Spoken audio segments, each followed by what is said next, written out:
Bodeli bridge બંધ થતા વેપારીઓના ધંધા પર સંકટ। છોટાઉદેપુર જિલ્લાના બોડેલી નજીક આવેલા મેરિયા અને ઓરસંગ બ્રિજ ભારે વાહનો માટે 2 મહિનાથી બંધ છે, જેની સીધી અસર બોડેલી, અલીપુરા અને ઢોલકિયાના વેપારીઓના ધંધા રોજગાર પર પડી રહી છે। આ સમસ્યાનો તાત્કાલિક ઉકેલ લાવવા વેપારીઓએ જિલ્લા કલેક્ટર અને સંસદ સમક્ષ રજૂઆત કરી છે। છોટાઉદેપુર જિલ્લાના મોટા ભાગના બ્રિજો ભારે વાહનોની અવરજવર માટે બંધ કરાયા છે। મેરિયા અને ઓરસંગ બ્રિજ ઉપર ટેકનિકલ ટીમ દ્વારા તપાસ બાદ રિપેરિંગનું કામ ચાલી રહ્યું છે, પરંતુ ટ્રાફિક હજુ બંધ હોવાથી વેપારીઓના ધંધા ઠપ થઈ ગયા છે અને આર્થિક નુકસાન વેઠવાનો વારો આવ્યો છે। વેપારીઓએ જિલ્લા કલેક્ટર ગાર્ગીબેન જૈનને આવેદનપત્ર આપી બ્રિજ ઝડપથી ચાલુ કરવાની માંગ કરી છે। સાથે જ સાંસદ જશુભાઈ રાઠવા સમક્ષ પણ વેપારીઓએ આ મુદ્દે રજૂઆત કરી વહેલી તકે કાર્યવાહી કરવા માટેની માંગણી કરી છે।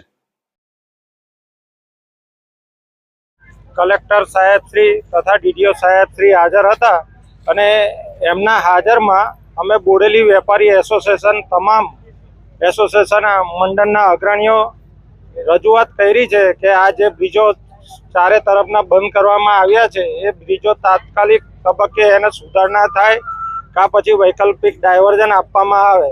અને એ રજૂઆતને ધ્યાનમાં લઈને અમને લોકોને આશ્વાસન આપવામાં આવ્યું છે કે નવરાત્રી સુધીમાં આનો ગમે તે નિકાલ અમારા તરફથી કરવામાં આવશે। અને બધા વેપારીઓની રજૂઆત એવી છે કે બોડેલી મુખ્ય મથક છે વેપારનું, તો તેની અંદર એક વસ્તુ એવું જોવામાં આવે કે ચારે તરફના તમામ બ્રિજો બંધ કરી દેવામાં આવ્યા છે એક સાથે। અને અહીંયા અમને જાણ થઈ છે કે ભાઈ 12 થી 15 ટનની ગાડી લોડિંગ કરવામાં આવે તો એ બ્રિજ ઉપર કોઈ વાંધો થાય એવો નથી, તો તેની યોગ્ય તપાસ કરીને તાત્કાલિક તબક્કે આ બ્રિજો ફરીથી શરૂ કરવામાં આવે, જેથી બોડેલીનું વેપારી મુખ્ય મથક પાછું ધમધમતું થાય। બોડેલીના વિવિધ વેપારી મંડળના પ્રતિનિધિઓ માન્ય કલેક્ટરશ્રીને આવેદનપત્ર આપવા માટે આવ્યા હતા।